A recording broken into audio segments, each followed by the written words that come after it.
Welcome to this edition of the BRSN Insider. I'm sitting down with Director of Cross Country and Track and Field, Henry Brun. Coach, thank you for joining us. Thank you for having me. We'll go back a couple weeks, meet down at Bethel. Both teams play second. Talk about what you saw from the women. From the women's side, it was pretty competitive. The number one team there was St. Mary's, and they were ranked, I think, 19 in the country.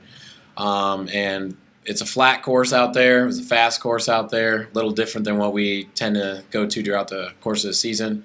We competed well, and at the end of the day, we ended up losing to St. Mary's by 1 point, one position. And so it was a vote of confidence for the girls. They were a little bummed they didn't come home with the first place team. Yeah. But that's fine. They were really happy with how they performed. We were happy with how they're progressing, so they were happy with that. On the men's side, second as well. Again, losing to St. Mary, but talk about how the men ran. So they ran really well. I mean, we have a tendency on the men's side to run as a pack from the second guy down to about the 10th guy on the team.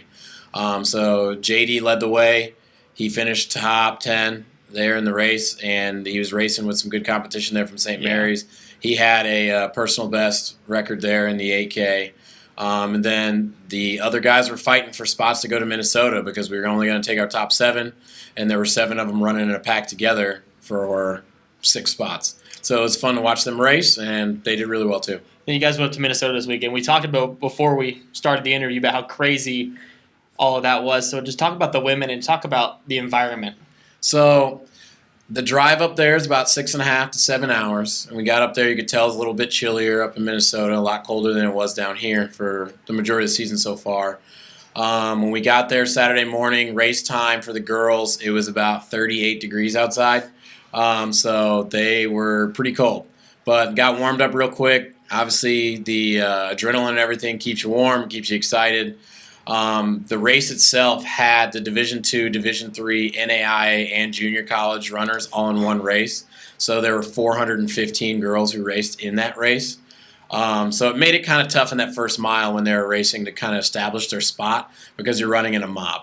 Now, after the first mile, it kind of spreads out a little bit.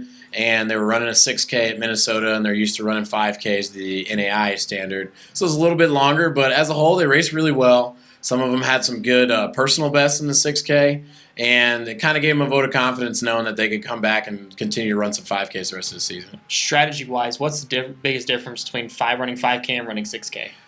You're going out a little bit slower in the first mile, but you want to average the same pace per mile throughout the course.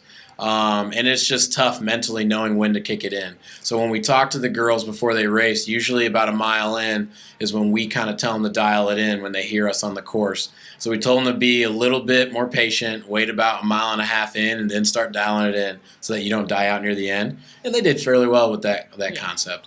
And talk about the men up in Minnesota. So the men, they raced well. Again, JD led the way. JD was the top NAIA finisher in the entire competition. They raced in a race with 390 runners, I want to say, so just as big as the women's race. It was just as cold, about maybe 40, 41 by the time they raced, so it went up maybe 3 or 4 degrees.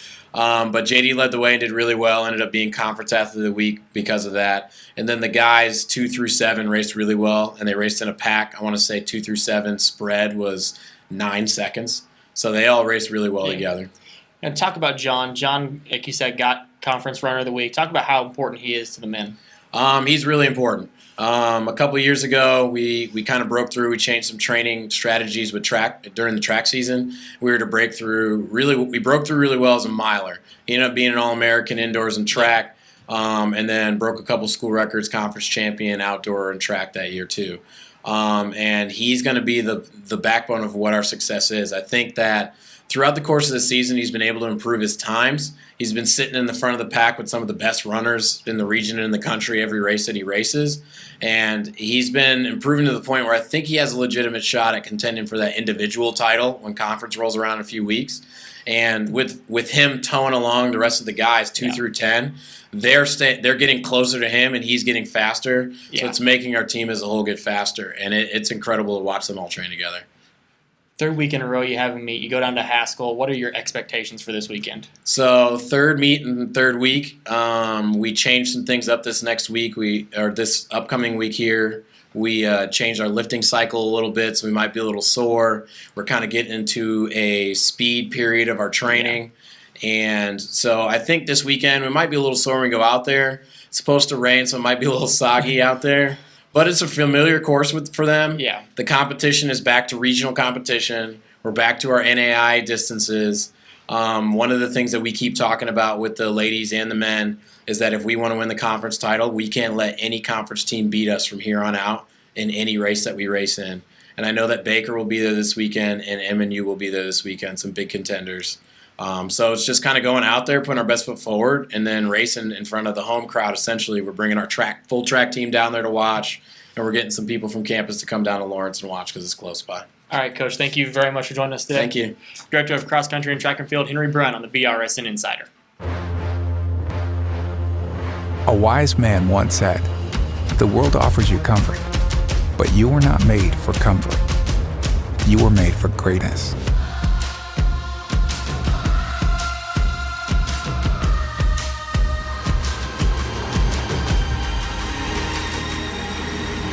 Discover what you were made for.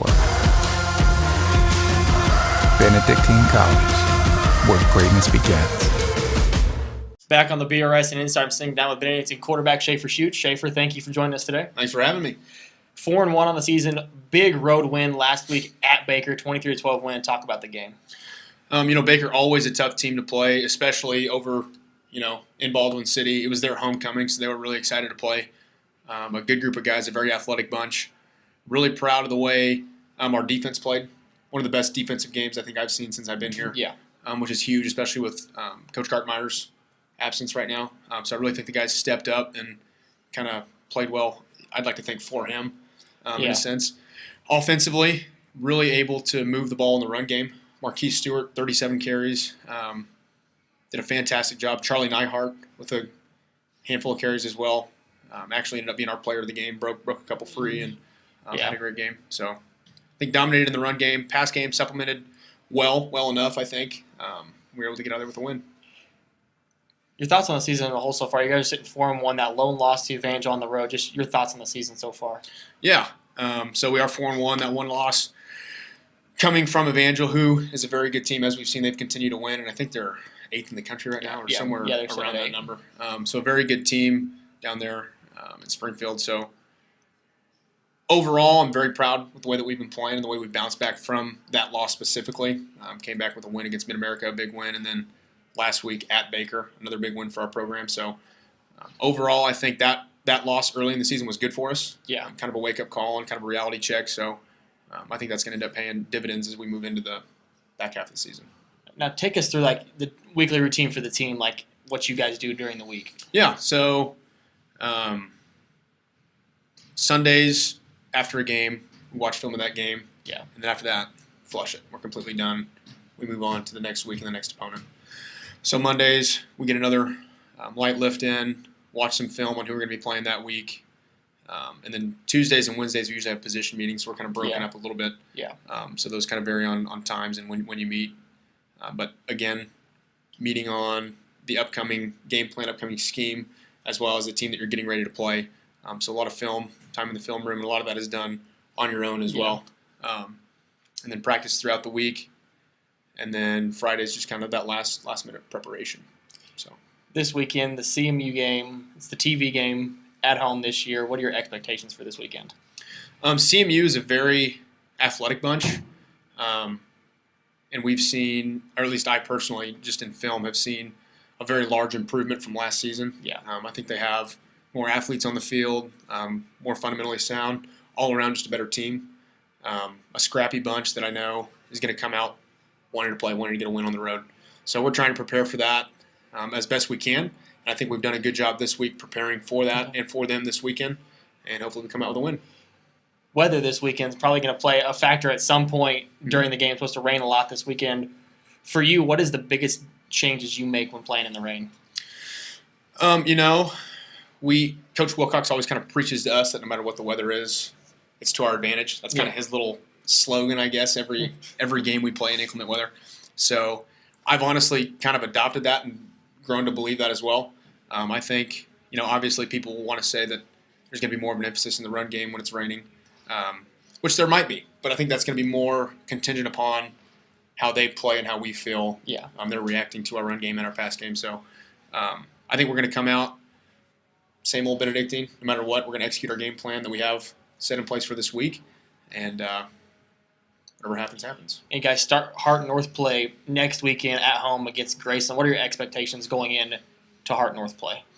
Yeah, so the North, I think as a whole, has improved over last year. William Penn, really strong again. Grandview, always tough. CMU, as I mentioned, a lot better than they were last year in Graceland. So, ultimately just trying to take it 1 week at a time. 1-0 is kind of our kind of team slogan we've had throughout the year. So CMU this week. Next week we do have Graceland, and we'll kind of approach that at a week-by-week basis. So. All right, Shaefer, thank you very much for joining us. Yeah. Benedictine College quarterback Shaefer Schuetz on the BRSN Insider.